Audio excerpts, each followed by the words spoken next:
So guys, for today's video no, mag-install tayo ng license plate light ng Toyota Rush. Papakita ko sa inyo no. Dito nyo kailangan yung tanggalin tong cover na yan. Ayan. Pag natanggal nyo to guys, yan. Pesto muna natin yung camera. Ayan. Tatanggalin nyo lang. Madali lang yan guys. Tutuklapin nyo lang siya. Naka ano lang yan. Naka button lang yan sa likod. So ingatan nyo lang na huwag mabasag yung kapit natin. Yan. Makunat naman yan. Pag natanggal nyo na, yan. Yan yung mga button nyo. Kailangan kompleto yan guys. Yan. Ibalik nyo dyan. Pag may naiwan dun sa may ano nya, body nya, no, yung kabit nyo ulit.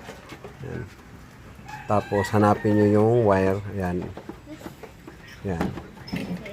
Tanggalin nyo. Ayan. Ayan yung license plate light. Dalawa yan guys. Kaliwat kanan. Ayan. So, T10 no? T10 ang code ng ilaw niyan. Melon, my blood. Oh my gosh, it turned blood. Dali lang siya guys. Melon, no. Turn melon, no. Yan no. So, to tatanggalin natin. Hinuhugot lang yan. Ayan no. Napakadali lang guys. Yan. Tapos salpak nyo.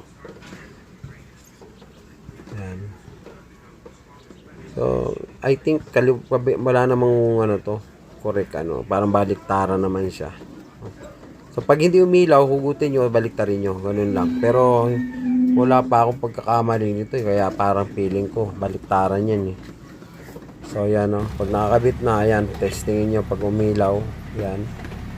Yan.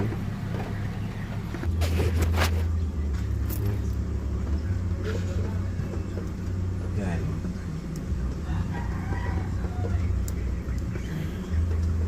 Ayan, umilaw. Pag hindi nga umilaw, baliktarin nyo lang. Tapos salpak nyo na. Kapag magandang klase guys yung ilaw na nabili nyo, LED, yung T10, matagal yan mapundi, hindi yan basta napupundi.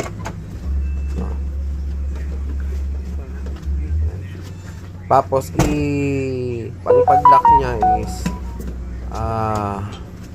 reverse clockwise no.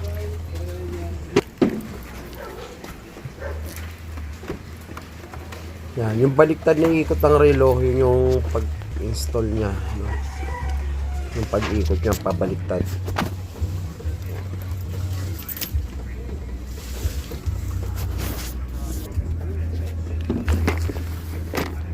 So pag nakakabit yung ganyan, pwede nyo nang ibalik yung takip. So, yan. Pagbalik ng takip guys, itutok nyo lang yung mga button nya doon sa butas no. Yan. Pag nakatutok na, pukpukin nyo lang yung plastic para madiin yung ano, button nya. Yan. Yan guys. Tignan nyo naman, di ba? Yan lang, diin nyo lang. Oh, nararamdaman nyo pag pumipitik. Pag pumipitik yung ano, yung button, nakakabit na yan. Diin nyo lang, pati gitna. Yan. Ayan guys. Okay na.